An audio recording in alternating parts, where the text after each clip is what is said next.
Oi pessoal, tudo bem com vocês? Sejam bem-vindos a mais um vídeo, um Speed Paint, que novamente eu estou gravando uma narração para o Speed Paint.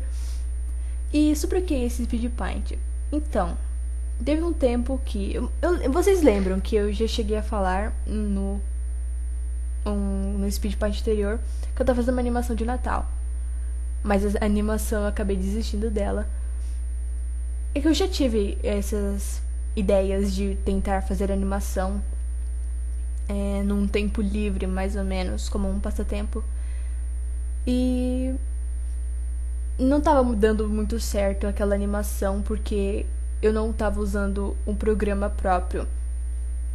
Mas agora eu resolvi usar um programa próprio, que é o Flash Player.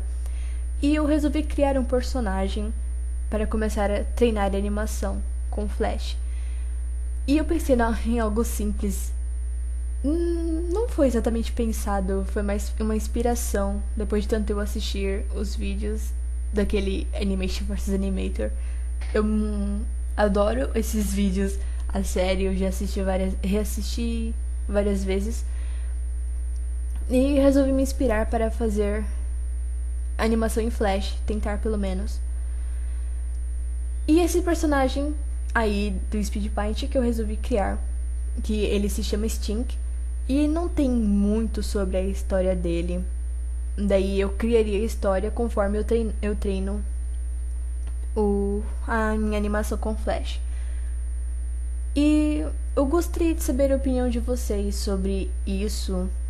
É claro que, como eu vou começar a treinar a animação, ela não vai ficar tão uau, né? Eu comecei a treinar. Então, eu gostaria de... Se eu resolvesse fazer essas animações, eu gostaria do feedback de vocês. Eu não, se tiver alguma coisa errada, vocês falam. Eu não vou dar bola nenhuma pra isso. Apenas gostaria do feedback de vocês, se eu resolver fazer.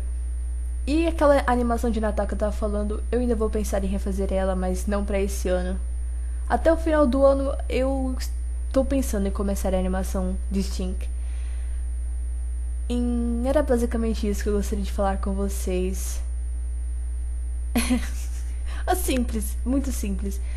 Então aproveitem o Speed Paint, ou se vocês pelo menos tiverem paciência pra isso, mas eu recomendo porque ela ficou muito boa no final. É isso, um abraço e fiquem bem!